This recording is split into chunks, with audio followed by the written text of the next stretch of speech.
A graça e a paz do Senhor, irmãos. Vamos continuar nossa reflexão. O tema que nós iniciamos no último domingo, o tema que nós temos refletido é sobre despertamento, sobre avivamento. Especificamente, o tema da nossa reflexão é Aviva-nos, Senhor. Talvez nós nos esquecemos do fato de que nós só buscamos porque o Senhor promete conceder o avivamento, conceder o despertamento. Então nós temos plena convicção de que esse é um tipo de súplica, esse é um tipo de pedido em que o Senhor se agrada em dar e dar em abundância, de forma copiosa, derramar sobre nós.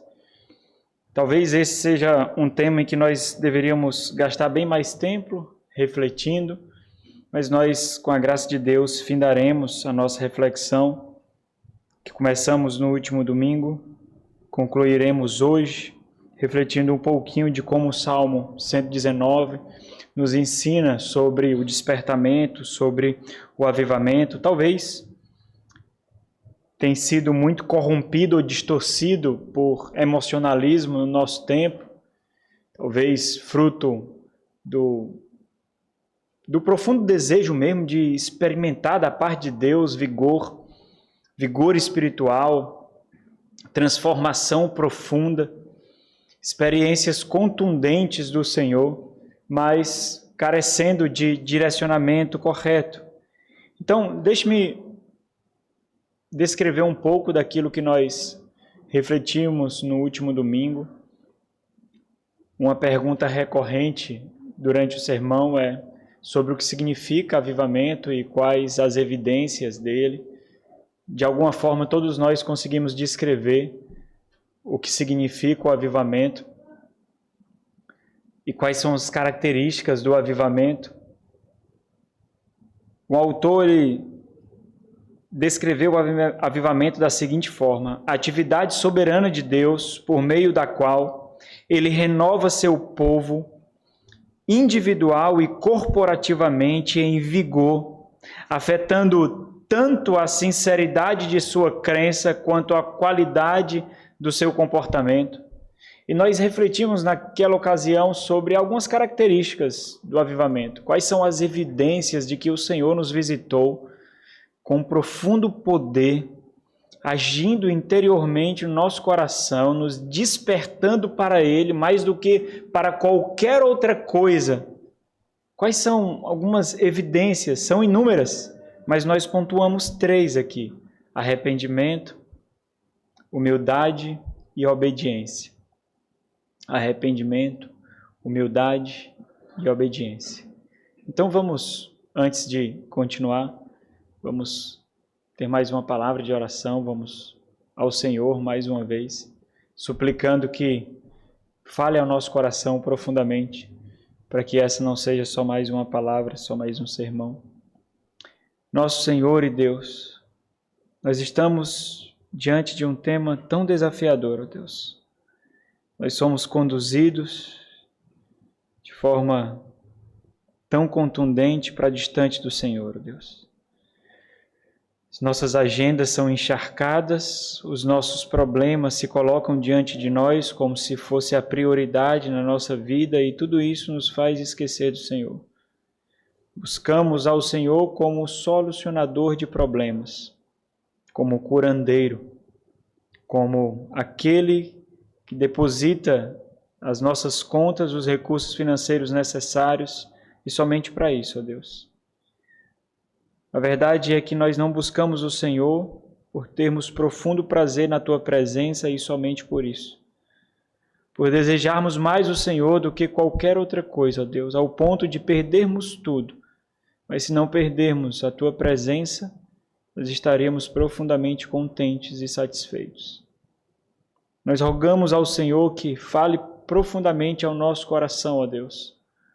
Desperta-nos de uma forma especial para a necessidade que os santos precisam ter do Senhor, meu Deus. Ajuda-nos para compreendermos de fato as necessidades que, sem sombra de dúvidas, têm sido nubladas no nosso coração. Necessidades do Senhor. necessidades de exibir evidências tão claras, tão vigorosas, de que nós somos aqueles que professamos que somos, ó Deus, novas criaturas, habitantes de outro reino, habitantes de um reino por vir, cristãos, aqueles que seguem e foram nascidos pelo sangue de Cristo Jesus, ó Deus. Ajuda-nos, ó Pai, nós suplicamos ao Senhor. Amém. Amém. Algumas das características que foram pontuadas aqui, como elas foram desenvolvidas, arrependimento, humildade e obediência, inicia pela intencionalidade das nossas orações. Aqueles que amam o Senhor, aqueles que procuram vividamente a presença do Senhor no seu lar, no seu trabalho, nas suas vidas, têm uma vida de oração. Entende que a oração é o oxigênio da alma. Entende que nós só solucionaremos os nossos problemas, nós só satisfaremos as nossas necessidades se nós tivermos uma vida de oração. Se nós formos homens e mulheres de oração, nós entendemos profundamente que a oração é o meio pelo qual nós conversamos com o Senhor, nós temos relacionamentos diretos com o Senhor. Nós entendemos que esse caminho foi aberto pelo sangue do Senhor Jesus Cristo, foi o seu sangue e a sua carne, foi o seu gemido de abandono do Pai que construiu para nós acesso ao próprio Pai, ao Deus soberano, Criador de todas as coisas, e obviamente nós não negligenciamos isso. Outros não têm esse acesso, outros não têm esse privilégio. Privilégio construído sob os gemidos do nosso Senhor e Rei Jesus Cristo. Nós temos esse privilégio, nós oramos a um Deus que nos ouve, nós oramos a um Deus que responde à nossa oração. Quando nós nascemos outra vez, nós nascemos respirando a oração, e negligenciar a oração significa testemunhar contra o nosso credo, contra a nossa profissão de fé, contra aquilo que somos. É uma evidência latente de que nós nos julgamos soberano, porque quando nós oramos, nos humilhamos, nós estamos dizendo que nós somos os pedintes, nós somos os suplicantes, nós somos os necessitados, e Ele é o soberano, Ele é o grandioso, Ele é quem dá, Ele é quem concede. Nós nos humilhamos diante dEle, nós suplicamos diante dEle, e é importante perceber que o nosso corpo também ora, a forma como nós nos portamos de forma reverente ao Senhor também é importante. Isso tem sido negligenciado por um tipo de libertinagem, liberalismo, incitando cristãos a orarem de qualquer jeito, orarem deitado, orarem em pé, orarem sentado, orarem de qualquer jeito, como se o nosso corpo não fizesse parte da nossa adoração, como se o nosso corpo não exibisse, não evidenciasse a nossa súplica, a nossa pequenez, a nossa fragilidade, quando nos prostramos diante do Rei Senhor, suplicando, exibindo vividamente, graficamente a nossa carência, a nossa humilhação, nós nos inclinamos diante dele. Nós não podemos negligenciar aquilo que era muito comum dos santos do passado, dos santos da antiga aliança, quando rasgavam as suas vestes, vestiam roupas de saco e colocavam sobre si cinzas. Nós negligenciamos isso. Parece que a nova aliança em Cristo Jesus removeu completa solenidade que o povo de Deus tem diante dele e construiu para nós um caminho de libertinagem positiva em que nós simplesmente podemos nos portar diante de Deus de qualquer forma. Nós não podemos, irmãos. O nosso corpo ora. A forma como nós nos portamos diante daquele que é supremamente santo também exibe a nossa solenidade, como nós contemplamos o Senhor. Então, a oração é o meio pelo qual Deus responde em avivamento. Deus responde em avivamento, em despertamento a um povo que ora, porque a oração é uma evidência latente de que naquele momento o mundo se cala e nós queremos tão somente conversar com Deus. Não importa as nossas doenças, não importa as nossas enfermidades, Não importa os nossos problemas, não importa a nossa carência, nós simplesmente sabemos que a doença nunca vai nos abandonar, as necessidades nunca nos abandonarão, os problemas nunca nos deixarão. Por isso nós precisamos do Senhor. Por isso nós precisamos dele. Para revigorar a nossa alma. Para fortalecer o nosso espírito. Outra evidência é o arrependimento. Nós lemos algumas passagens sobre isso.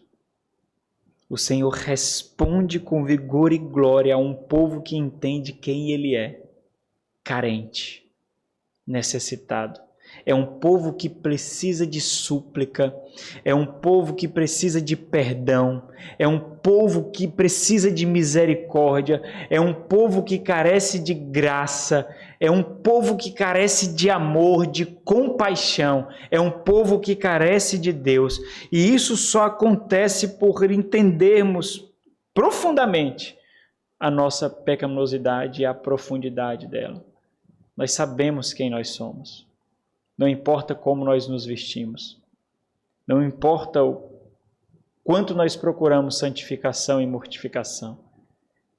Não importa o quanto nós tentemos nos parecer ou lutemos realmente para que os nossos comportamentos sejam condizentes com a fé que professamos. Ainda assim, nós teremos um coração que carece da graça de Deus, que carece ser purificado do sangue de Cristo Jesus, e nós precisamos entender que somos pecadores que carecem do perdão do Senhor, e se não for a graça de Deus, aquilo em que tocamos apodrece, aquilo em que tocamos perece, aquilo em que tocamos fica sujo. Os nossos relacionamentos, a nossa paternidade, a nossa maternidade, o nosso trabalho, os nossos estudos. Boas intenções não valem. Nós simplesmente maculamos.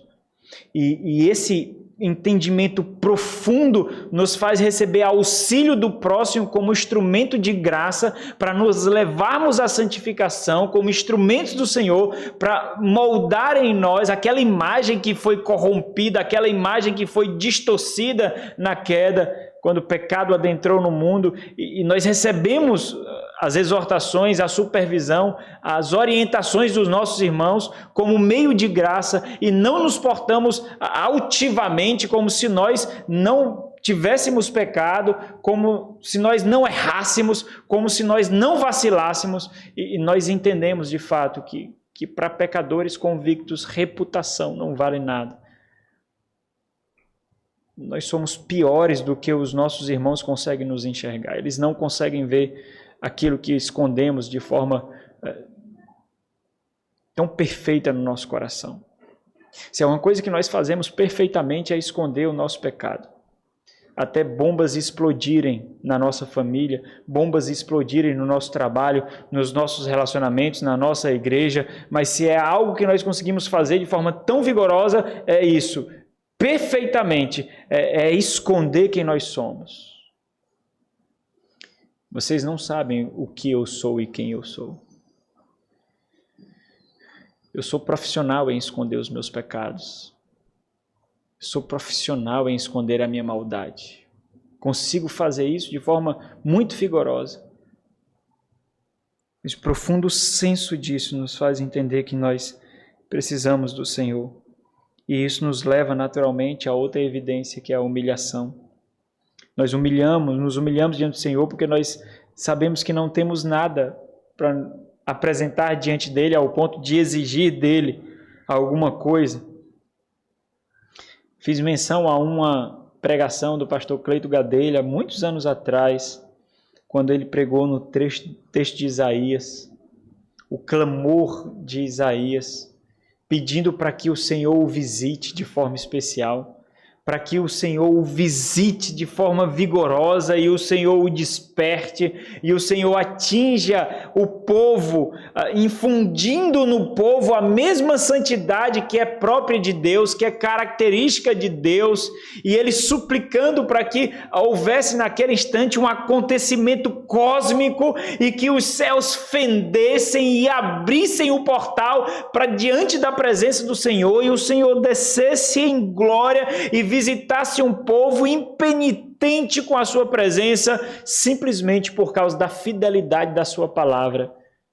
Quando o Senhor pactuou-se com o povo, fez aliança, jurando por si mesmo que formaria um povo santo, que formaria um povo temente, que formaria um povo cuja marca era a piedade, a santificação, a reverência, a pureza, um coração dele, quando ele disse, Isaías 64, se fendesses os céus e descesses, se os montes tremessem na tua presença, como quando o fogo inflama os gravetos, como quando faz ferver as águas, para fazeres notório o teu nome aos teus adversários, de sorte que as nações tremessem da tua presença, quando fizestes coisas terríveis que não esperávamos, desceste e os montes tremessem na tua presença. E essa, irmãos, é uma cena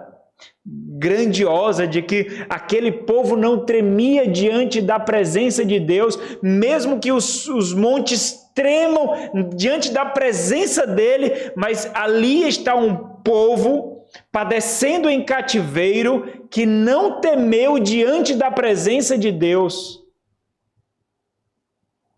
Nós fizemos menção ao hino que cantamos da última vez. Aviva-nos, Senhor. Avivamento.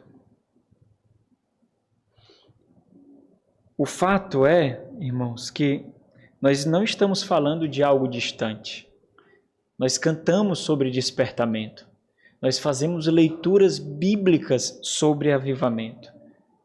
Isso não é incomum a nós. A nossa própria linguagem, a linguagem bíblica que nós visitamos costumeiramente, seja nos nossos devocionais, seja na leitura de livros, seja nas leituras durante a liturgia, ou até sermões que nós escutamos, que não necessariamente falam, descrevem a temática do avivamento, mas o fato é que nós passamos corriqueiramente por porções e canções que claramente gritam e clamam pelo despertamento da parte de Deus, quando nós suplicamos ao Senhor que nos visite, quando nós clamamos ao Senhor que nos dê mais dele. O próprio sermão de hoje do presbítero George, do culto matutino, a semelhança da visão que o profeta Isaías teve. O profeta Daniel, ele não permaneceu o mesmo diante da porção especial que Deus concedeu a ele, vindo dos céus em visão, e naquela ocasião ele disse, fiquei, pois, eu só e contemplei esta grande visão, e não restou força em mim, o meu rosto mudou de cor e se desfigurou, e não retive força. Quando Deus fala, nós dormimos, irmãos. Deus fala e nós dormimos. Nós cantamos a Deus enquanto bocejamos. Nós somos relapsos na adoração. E talvez nós podemos olhar os santos da antiga aliança, observando a forma relapsa, impiedosa como eles cultuavam o Senhor diante da presença do Senhor. E nós os julgamos, povo rebelde, povo de coração duro, povo impenitente, mas sai dos nossos lábios palavras santas, palavras carregadas de peso santo, e sai de forma tão simples, tão relapsa, sem solenidade, sem piedade, e o Senhor não nos visita, e Satanás nos visita, e a carne nos visita, e a maldade nos visita, porque nós somos relapsos na nossa adoração. Problemas entram na nossa casa, problemas entram no nosso trabalho, porque nós não buscamos o Senhor, nós buscamos bens materiais, nós buscamos saúde, nós buscamos tudo, mas não buscamos o Senhor. E se o Senhor não está lá, a casa está desprotegida, seu filho está desprotegido, seu trabalho está desprotegido, porque simplesmente nós nos acostumamos com o sagrado. Nós nos acostumamos com o sagrado. Nós clamamos ao Senhor, vivifica-nos, quando não é isso que nós queremos. Nós clamamos ao Senhor para que o Senhor nos visite, quando nós estamos pensando no nosso trabalho na segunda, a nossa conta durante a semana, os problemas que precisamos resolver, a enfermidade do filho. Não pense na enfermidade do seu filho, não pense! A enfermidade nunca deixará de visitar o seu filho, nunca! Se tem uma coisa que você deve ter certeza, é que seu filho permanecerá enfermo durante toda a vida. Toda a vida ele ficará enfermo. Você, o seu filho, sempre, sempre, sempre. E a farmácia vai lucrar muito com isso. Mas lucra que é uma beleza. Não adianta. Mas é assim que nós cantamos ao Senhor. É dessa forma que nós cantamos ao Senhor. Nós não desejamos ao Senhor, essa é a verdade. Nós queremos as bênçãos de Deus, nós queremos as benesses de Deus. Quando o Senhor nos infringe com a sua santidade, quando o Senhor nos visita com disciplina, quando o Senhor é vigoroso nos despertando, aí nós buscamos o Senhor. Nós respondemos. Nós não somos ativos, nós respondemos, porque nós sentimos dores, porque nós somos golpeados, despertando-nos com o cajado de Deus batendo sobre nossa cabeça, então nós o buscamos, suplicando por alívio, não por sua presença, não por sua santidade, não por seu vigor, mas suplicando por alívio. E você derrama lágrimas por isso, mas quando você faz isso, você não derrama lágrimas para o Senhor, você derrama lágrimas para você. É para você que você derrama lágrimas, não é para o Senhor. Você derrama para você, porque você busca o Senhor porque está padecendo. John Armstrong, prefaciando uma obra de Jonathan Edwards. A obra que fala sobre avivamento, a obra é a busca do avivamento, orando juntos pelo avanço do reino de Deus. Ele diz o seguinte: encontro no Ocidente poucos cristãos que pedem ao Pai fervorosa e fielmente para que dê o seu Santo Espírito à igreja. Assumimos que tudo que deveríamos ter, na verdade, tudo que deveríamos esperar já foi concedido. Por isso nossas orações são pequenas, e assim a nossa paixão cede. Talvez, irmãos, talvez, a grande questão a se perguntar seja: o que nós fazemos com a fé que recebemos? O que você faz com a fé que você recebeu? O que nós fazemos com a fé que nós recebemos? Estava retornando com os nossos irmãos da Conferência Fiel, uma conferência que sempre me faz refletir, talvez porque fico um pouco isolado, saiu do turbilhão da vida da igreja. Próximo ali o nosso portão de embarque, eu acho que eu falei com uma das meninas, eu acho que foi com a Loíse. A Loíse dizendo: pronto, agora nós vamos voltar. Eu ficaria aqui 1 semana, 2 semanas, temos que voltar agora. E naquela ocasião nós estávamos indo para a fila do embarque e eu disse: pronto, acabou. Agora nós precisamos retornar ao trabalho, fomos adubados, agora precisamos frutificar. O que você faz com o adubo que você recebe todas as semanas? Agora você está sendo adubado. Durante todo o dia do Senhor, você é adubado de uma forma especial. O que você faz com esse adubo?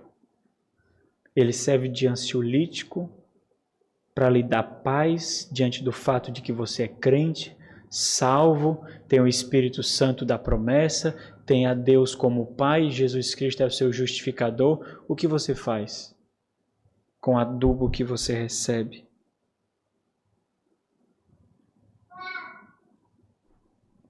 Estava sentado ali nas conferências, durante as plenárias da Conferência Fiel, e aproveitei para revisitar esse sermão ali. E ali escrevi algumas reflexões sobre a exposição de alguns capítulos que nós tivemos ali. Estudamos todo Hebreus, mas alguns capítulos foram muito pontuais para refletir sobre essa temática aqui do avivamento. Durante a exposição de Hebreus capítulo 11, fiz algumas perguntas a mim mesmo e eu dirijo a vocês. O que a nossa fé nos leva a fazer, irmãos? O que a nossa fé nos leva a testemunhar? Como a nossa fé nos leva a glorificar a Deus? Como? Porque nós temos relatos ali, somente naquele capítulo, de feitos tão grandiosos que homens e mulheres do passado fizeram por causa da fé. Abre Hebreus capítulo 11. A partir do versículo 33, o autor diz assim: os quais, falando dos heróis da fé, os quais, por meio da fé, subjugaram reinos, praticaram a justiça, obtiveram promessas, fecharam a boca de leões, extinguiram a violência do fogo, escaparam a fio de espada, da fraqueza tiraram força, fizeram-se poderosos em guerra, puseram em fuga exércitos de estrangeiros. E nós, irmãos? E nós? A nossa fé, irmãos, e esse foi o ponto da minha reflexão ali, a nossa fé sempre leva outros a testemunharem ao nosso respeito. Sempre. Um dia você deixará esse mundo. Você dirá adeus ao último fôlego desse lado da eternidade. E você deixará algo a outros dizerem a respeito de como você viveu e exercitou a fé que um dia você professou. O que dirão? A semelhança do que acontece aqui ao autor aos Hebreus, aos quais por meio da fé, o que você fez por meio da fé? O que você fez? O que você espera que digam de você? O que você espera que falem de você? Fulano, fulana, por meio da fé.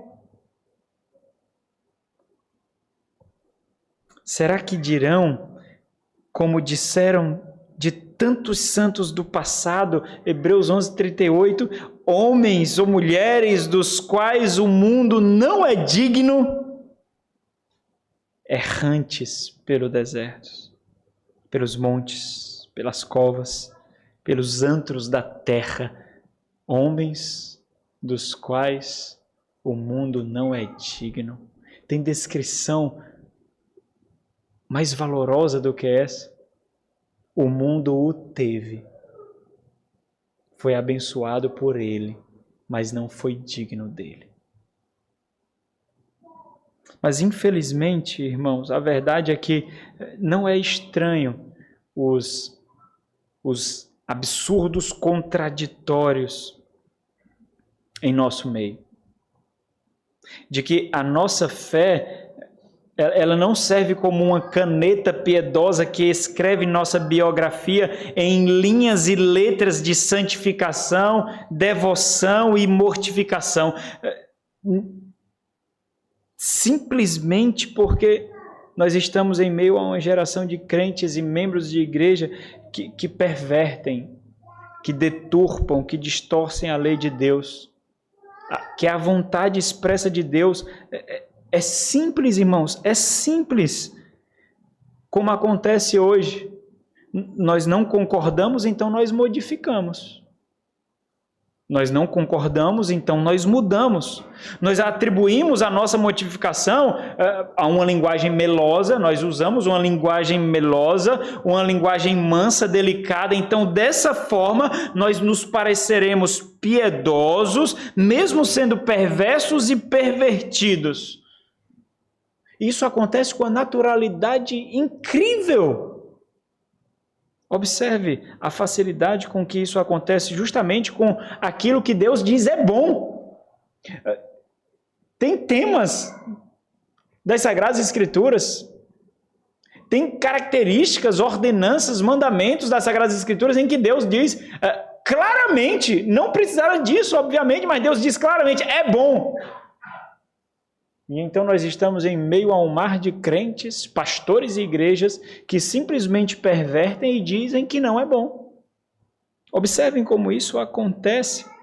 Mas contraditando a Deus, nós temos uma geração imensa de crente que diz justamente o oposto do que a lei de Deus diz. Observe a disciplina corretiva do Senhor. Abra Hebreus 12. Deus diz, é bom. É isso que Deus diz acerca da disciplina. Mas nós esquecemos dos benefícios que ela traz e de como ela nos aproxima de Deus e como ela nos desperta para Deus e como ela nos alerta para Deus. E nós simplesmente dizemos que não é bom porque nós nos julgamos ser mais prudentes do que Deus, buscar mais a paz do que Deus, ser mais sábios do que Deus, e é por isso que nós não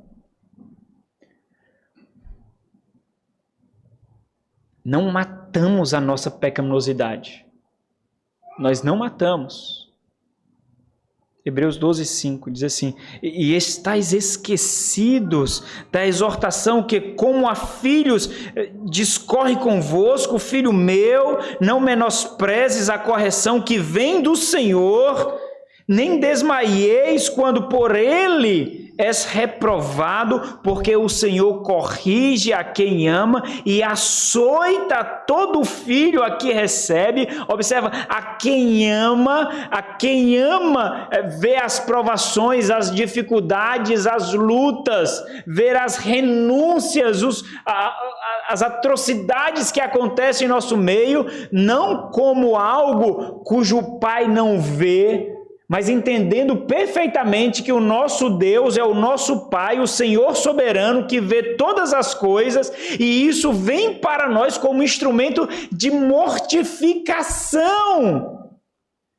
Mas essa geração de crente observa como falta de amor. Pede para dar uma voltinha com a criança aí, por favor. Observa como falta de amor. Que é isso? Nós vamos expor. Que é isso? Nós temos que ajudar, nós temos que expressar compaixão, nós temos que expressar misericórdia. Ora, Deus está dizendo que isso é amor. É isso que dobrará os joelhos de pessoas insensíveis, cujo mundo está acostumado a afagar para deixá-lo distante cada vez mais do Senhor. O mundo assume a sua personificação de Deus falso e mostra um amor falso que insensibiliza para a morte, para o perigo, e coloca as igrejas que são comprometidas com a verdade como igrejas que não amam, como igrejas falsas, como igrejas que não ligam para compaixão e misericórdia. E essas pessoas não desfrutarão proximidade com Deus. Não desfrutarão. Os seus lares colherão essa maldade. Porque foi Deus que disse que é bom. Por que você não disciplina os filhos dos outros? Vamos olhar aqui. Quantos dos filhos dos outros aqui você queria disciplinar? Eu queria um bocado. Mas por que você não faz isso? Porque não é o seu filho. Por que você faz com o seu filho? Porque você tem compromisso com o seu filho. Por isso que você faz com ele.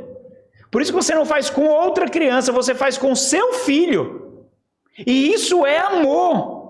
E isso é um instrumento de mortificação, para que ele entenda: eu erro tanto, pai, eu vacilo tanto, pai, eu erro tanto, eu só erro. E aproxime-se do Senhor. Mas nós, ao contrário, nós simplesmente dizemos: não é bom, não é bom. Nós usamos todo subterfúgio para isso, todos, para dizermos que não é bom. Então, observem o motivo de Deus alertar quanto ao fato de que a disciplina é a clara evidência do amor de Deus. É porque essa disciplina o aproximará dele e nos distanciará de nós mesmos. E essa é a experiência de santificação, irmãos. Nós observamos, irmãos, os relatos da história sobre avivamento e nós ficamos impressionados. O avivamento que nós vimos no século passado, no século 20, 1904, 1905, naquela década, no país de Gales, nós observamos que os juízes não tinham mais o que fazer porque não tinham sentenças a decretar, porque não haviam infratores nas cidades.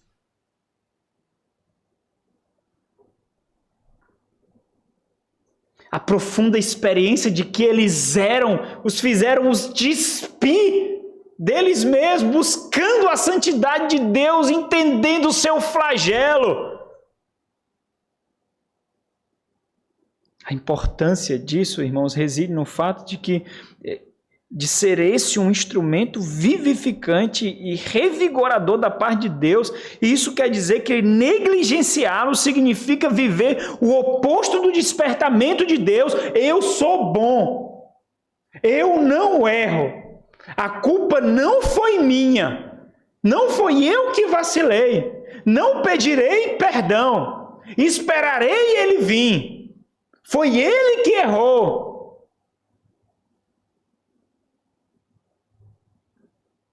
Observe o contexto desses versículos, olha o versículo 4. Olha como a descrição do contexto mostra como a disciplina ela dói, mas qual é a função dela? Hebreus 12:4. Ora, na vossa luta contra o pecado, ainda não tendes resistido até o sangue. Eu acho bem mais penetrante a tradução da Nova Versão Internacional, quando diz assim: na luta contra o pecado, vocês ainda não resistiram até o ponto de derramar o próprio sangue. Observa o que ele está dizendo aqui quando você segue os versículos 5 e o versículo 6, que são os versículos que nós lemos que falam sobre a disciplina. Ele está dizendo que essa mortificação muitas vezes exigirá que nós derramemos o nosso sangue, e essa disciplina que derrama o nosso sangue vem da parte de quem? De Deus. De Deus. E ele está dizendo que isso é a luta contra o quê? Contra o pecado. Olha o versículo 7. É para a disciplina que perseverais. Deus vos trata como filhos, pois que filho há que o pai não corrige? Mas se estáis sem correção, de que todos se têm tornado participantes, logo sois bastardos e não filhos. Versículo 11. Toda a disciplina, entendam, com efeito no momento não parece ser motivo de alegria, mas de tristeza. Ao depois, entretanto, produz fruto pacífico. O problema é que nós não queremos esperar esse entretanto depois, esse então. Nós não queremos. Nós queremos as bênçãos, mas nós não queremos trilhar o caminho. Nós olhamos para a vida de outros que trilharam esse caminho e nós invejamos a vida deles. Nós observamos os seus filhos, nós observamos o seu casamento, nós observamos a sua conduta e nós desejamos ter a mesma experiência, ter a mesma atmosfera familiar, mas nós não queremos trilhar esse caminho. Nós julgamos que o preço não vale a pena. Nós vemos famílias, pessoas que têm uma intimidade com Deus, uma graça em meio às dificuldades, e nós simplesmente achamos que foi assim. Deus o ama mais e concedeu isso. Deus me ama menos e não me concedeu isso. Mas o problema é que nós não estamos dispostos a trilhar o caminho. Nós praguejamos durante o caminho, nós murmuramos durante o caminho, nós pecamos durante o caminho, nós abandonamos o barco durante o trajeto, nós fazemos isso e queremos desfrutar do que outros desfrutam, não desfrutarão. Deus não se achegará ao teu arraial sem mortificação, não fará isso. Deus não visitará você sem busca por santificação, sem vida de piedade, profunda devoção. Isso não vai acontecer. Não desfrutarás. Ficará capengando. Botará a culpa em igreja, em irmãos, na vida, mas não desfrutará. Porque não deseja realmente a presença de Deus, que é os benefícios dela sem Ele estar presente.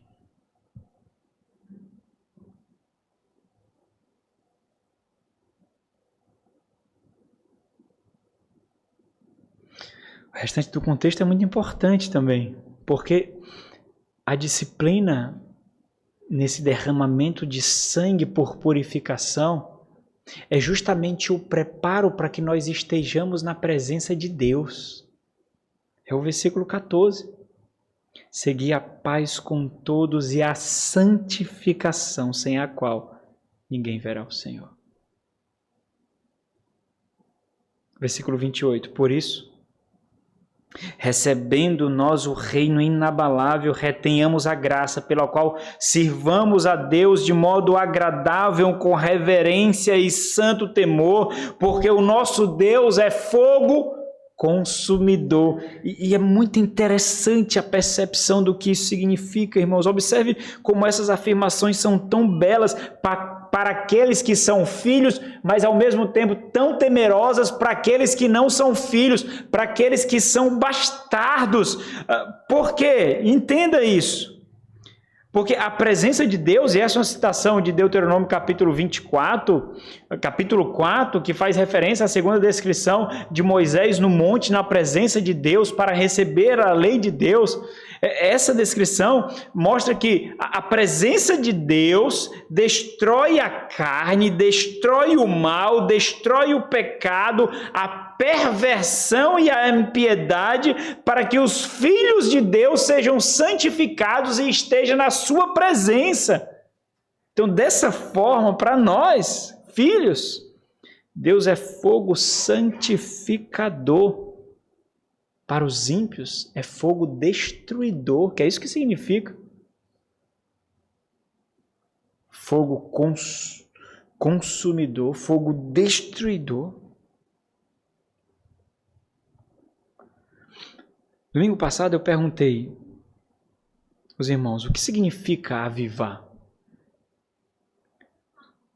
O avivamento, irmãos, para nós desfrutarmos de avivamento, nós temos que dizimar a morte. A morte é a presença do pecado.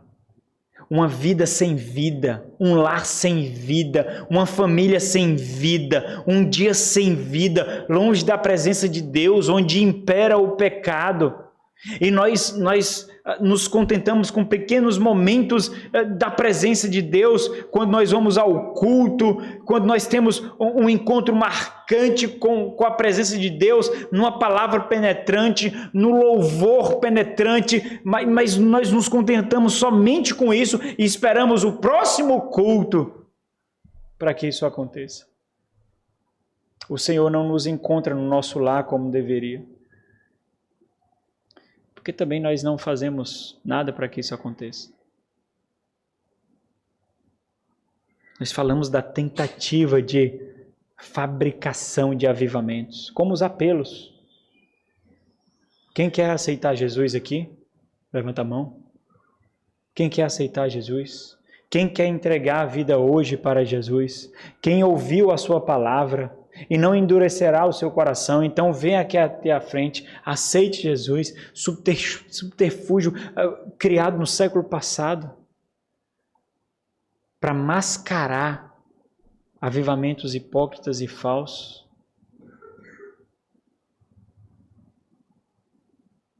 Avivar, eu disse naquela ocasião, não significa afeições desenfreadas e não pastoreadas, significa ter nossas afeições movidas, motivadas, não por profissionais de lágrimas, mas pela exposição fiel da palavra de Deus. É a palavra de Deus que infunde em nós vida, é o entendimento da palavra de Deus que causa em nós vigor, o entendimento de que o Senhor está presente ali, o Senhor nos visita porque Ele fala conosco e a sua santidade não é diluída, mesmo que saia pela boca de pecadores, a palavra continua sendo santa. Foi isso que aconteceu para o povo que voltava do cativeiro. Abre aí Neemias. Nós esperamos hoje pessoas que são extremamente conhecidas nas mídias sociais, pessoas que são ovacionadas, pessoas que já têm toda a carga de autoridade que as mídias sociais, a quantidade de seguidores colocam sobre elas, pelos grandes congressos que elas fazem, pelas grandes conferências que elas fazem. Nós esperamos pessoas que têm um linguar rebuscado, uma postura impactante. Mas eu fico observando aquilo que aconteceu com Neemias.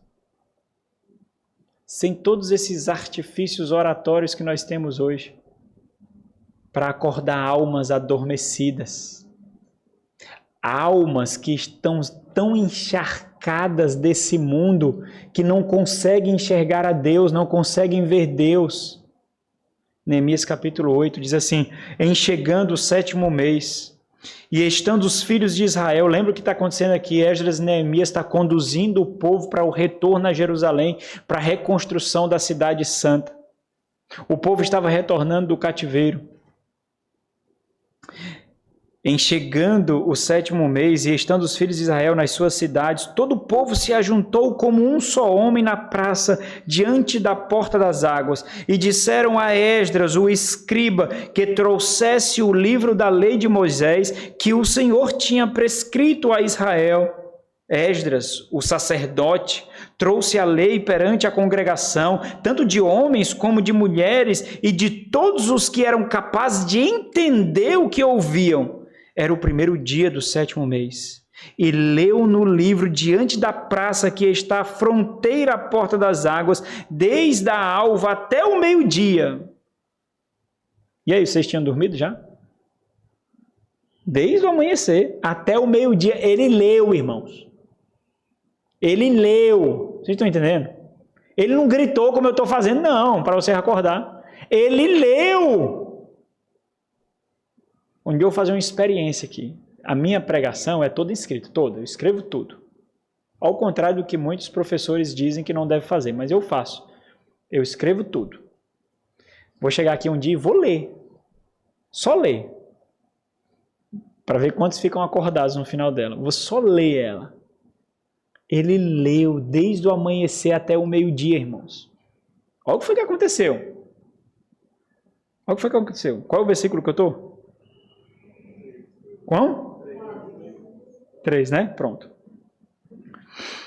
E leu no livro diante da praça que está à fronteira à porta das águas, desde a alva até o meio-dia, perante os homens e mulheres e os que podiam entender. Então é bom que fique claro que os que podiam entender, né? Então, as criancinhas que estavam ali não podiam entender, né? E aqueles que desfrutaram da presença de Deus foram os que podiam entender. Importante esse adendo aqui. E todo o povo tinha os ouvidos atentos à lei de Deus. Esdras, o escriba, estava no púlpito de madeira que fizeram para aquele fim. Estavam em pé junto a ele, à sua direita. E aí ele vai descrever os nomes aqui. Versículo 5. Esdras abriu o livro à vista de todo o povo, porque estava acima deles, numa parte superior. Abriu ele, todo o povo se pôs em pé. Esdras bendisse ao Senhor, o grande Deus, e todo o povo respondeu: Amém, Amém. E levantando as mãos, inclinaram-se e adoraram o Senhor com o rosto em terra. Eles tinham uma profunda convicção de que aquilo que estava sendo lido, era a palavra do Senhor, e era como, entenda que aqui não tem arca da aliança, não, que era a marca da presença de Deus.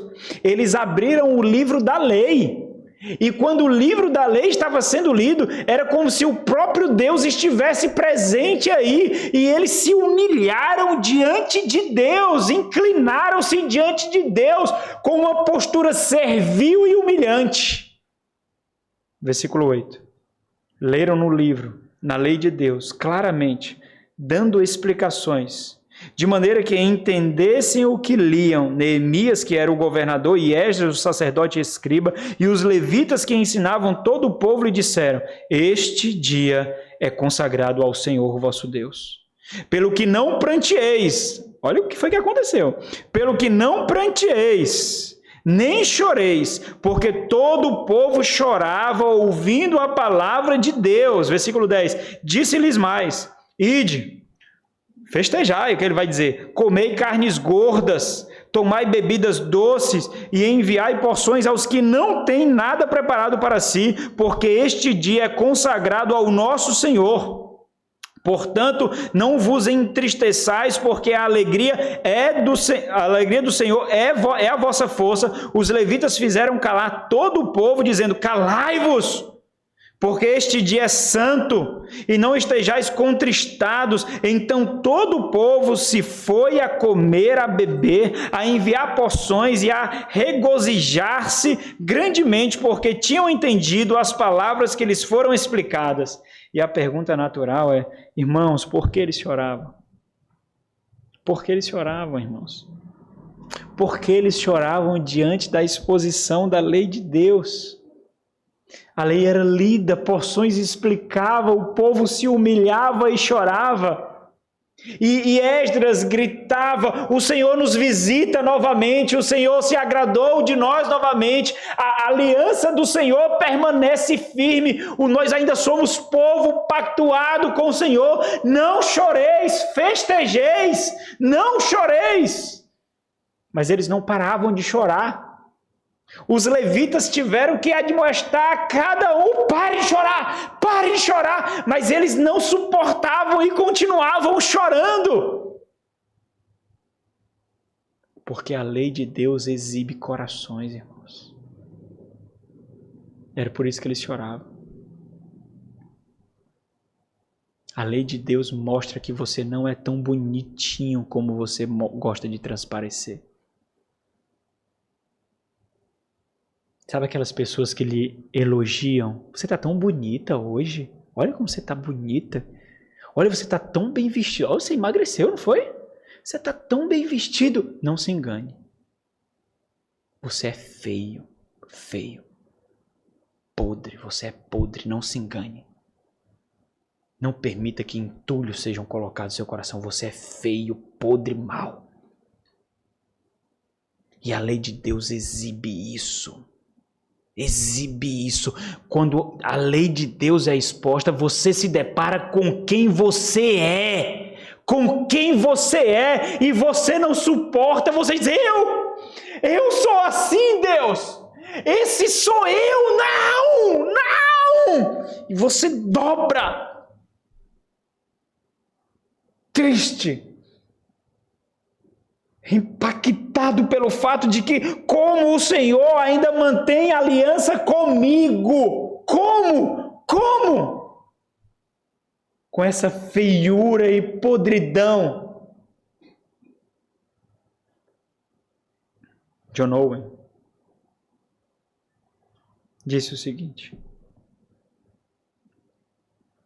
o pecado deve produzir uma ocasião de grande tristeza, onde não há tristeza pelo pecado, como foi com Esaú. Os homens, na verdade, podem até lamentar suas consequências, mas eles realmente gostam bastante das causas delas. Pequei com imoralidade. Perdão, mas eu gostei o que causou.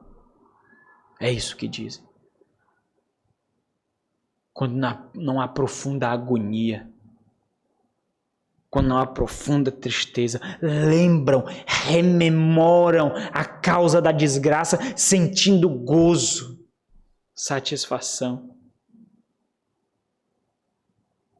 Como um ladrão que se arrepende, mas ainda desfruta do fruto do roubo. John Bunyan foi cirúrgico. Ele disse: um vazamento afundará um navio e um pecado destruirá o pecador. Mas entendo, irmãos, eu não estou dizendo que avivamento não envolve emoções. É óbvio que envolve emoções. No entanto, isso acontece quando nós desfrutamos de um coração cativo à palavra de Deus. Não há pantomimas, não há encenações, não há instrumentos para conduzir como massa de modelar, como macaquinhos, a audiência para onde o orador quer. Mas pela profunda percepção de que o Deus que prescruta corações fala e agora ele exibe o coração diante dele, diante do próprio ouvinte. E o que surge não é bonito. E você começa a perceber por que você desfruta de tanta desgraça no seu lar. Você começa a perceber por que os seus filhos se portam dessa forma. Por que os seus filhos são desonrosos, desobedientes. Por que as únicas projeções que você consegue fazer do futuro dos seus filhos é que sejam bem-sucedidos academicamente, sejam bem-sucedidos profissionalmente? Talvez nem isso você consegue, mas você não vê o amor de Deus flamejando diante do seu filho para que eles amem o Senhor na sua juventude e na sua vida adulta. Você começa a entender. Quando a lei de Deus é exposta, você começa a ver que você é o culpado de tudo. Foi você. Tudo foi você. O que lhe resta, se não se humilhar diante de Deus? O que lhe resta, se não suplicar ao Senhor que reverta? Reverte, ó Deus, as minhas desgraças. Reverte, ó Deus, as minhas mazelas. Protege, ó Deus, aqueles que eu deveria proteger. Desce, Deus. Rasga os céus. Desce. E faz aquilo que eu não pude fazer. Visita-nos com poder e glória. E faz as tuas maravilhas, ó Deus. A grande graça é que nós podemos fazer isso, irmãos. Nós podemos suplicar ao Senhor. Mas entenda, as suas palavras têm tempero. E o Senhor é aquele que conhece o tempero verdadeiro. Ele verá se você quer um solucionador ou se você simplesmente o quer. Você o quer. Você entendeu que tentou reter a sua vida e não conseguiu. Você tentou sustentar a sua vida por conta própria e não conseguiu. E então você suplica por ele. Você o deseja profundamente. E assim as nossas afeições são modeladas, pastoreadas e conduzidas para o aprisco do Senhor, diante do entendimento da lei de Deus que expõe o nosso coração a nós mesmos, diante de uma mesa cirúrgica e nos mostra quem nós somos e nós não gostamos do que vemos. E esse pequeno detalhe que faz diferença. Porque se ao expor o seu coração você gostar do que vê, você ainda não chegou lá. Porque ainda falta ser completamente transformado, irmãos. Cristo nos deu um coração, mas ainda não está glorificado. Ainda falta. Ainda falta. Significa que todas as nossas afeições, anseios, gozos, inquietações serão inundados pela exposição fiel da palavra de Deus. Por que esse entendimento é importante, irmãos?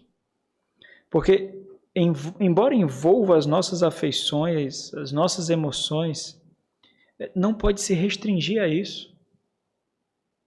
Não é simplesmente por causa de uma pantomima, de uma peça teatral, de um louvor.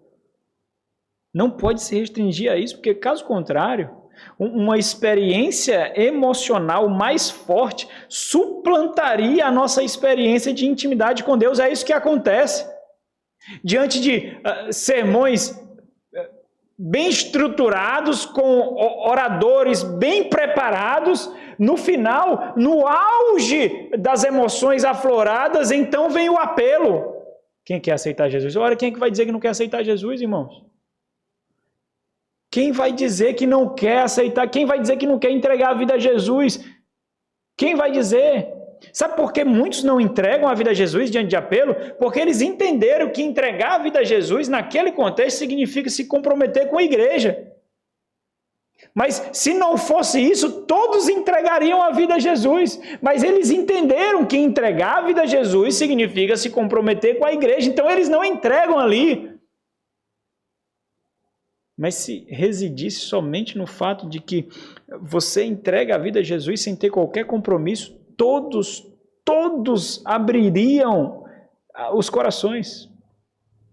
Ficticiamente. Fantasiosamente. Por causa de apelos emocionais. Aí, quando emoções mais profundas surgem, então essa experiência com Deus é suplantada pelas desgraças da vida, pelos sofrimentos da vida, e daqui a 2, 3 semanas, 2, 3 meses, o próximo apelo, a pessoa está lá novamente aceitando Jesus e se reconciliando com Deus.